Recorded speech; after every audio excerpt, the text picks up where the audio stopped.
பல விஷயங்கள்ல supreme court வந்து அரசாங்கங்கள் எப்படி செயல்படணும் அப்படிங்கிற வழிகாட்டு நெறிமுறையும் கொடுத்துருக்குது. சில சமயம் கோரிக்கை வைக்கப்படாத விஷயங்கள் எல்லாம் கூட நீதிமன்றம் தலையிட்டு இந்த விஷயத்தை செஞ்சிருக்குன்னு பார்க்குறோம். உங்களுக்கு தெரியும் ராஜீவ் கொலையாளி வழக்கில் பிரபலமா நம்ம பலமுறை குறிப்பிட்டிருக்கக்கூடிய நீதியரசர் சதாசிவம் அவர்கள் மரண தண்டனையை ஆயுள் தண்டனையாக குறைங்க அப்படின்னு பெட்டிஷன் வரும்போது மரண தண்டனை ஆயுள் தண்டனையாக குறைச்சது மட்டும் இல்லாமல் ஒரு பேரா அடிஷனலாக எழுதுறார்.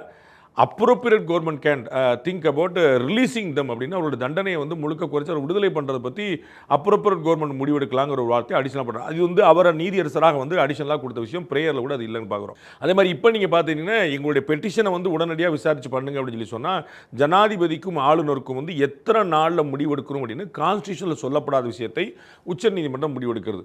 இந்த மாதிரி வந்து பல விஷயங்களில் வந்து நீதிமன்றம் உள்ளே வந்து அரசாங்கம் என்ன செய்யணும், அது மாநில அரசோ மத்திய அரசோ ஜனாதிபதியோ ஆளுநரோ என்ன செய்யணுங்கிறலாம் சொல்லியிருக்கு பார்க்குறோம். அதனால நீதிமன்றங்கள்ட்ட போய் நிற்கிறான்னு பார்க்குறோம். நீதிமன்றங்கள் வந்து ஜனாதிபதியும் ஆளுநரும் எத்தனை நாளுக்குள்ள இந்த விஷயங்களை முடிக்கணும்னு சொல்லி சொன்ன நீதிமன்றங்களுக்கு அப்படி எந்த காலக்கெடுவும் இல்லைன்னு பார்க்குறோம். நம்ம வந்து சுப்ரீம் கோர்ட்லேருந்து கீழமை நீதிமன்றம் வரைக்கும் 25 வருஷத்துக்கு மேலே பல வழக்குகள் இருக்குங்கிற பார்க்குறோம். நூற்றுக்கணக்கான வழக்குகள், ஆயிரக்கணக்கான லட்சக்கணக்கான வழக்குகள் நிலுவையில் இருக்கிற பார்க்குறோம். எல்லா கோர்ட்லையுமே எல்லா கோர்ட்டையும் கம்பேர் பண்ணிங்கன்னா டோட்டல் பண்ணிங்கன்னா கோடிக்கணக்கான வழக்குகள் இருக்குன்னு பார்க்குறோம்.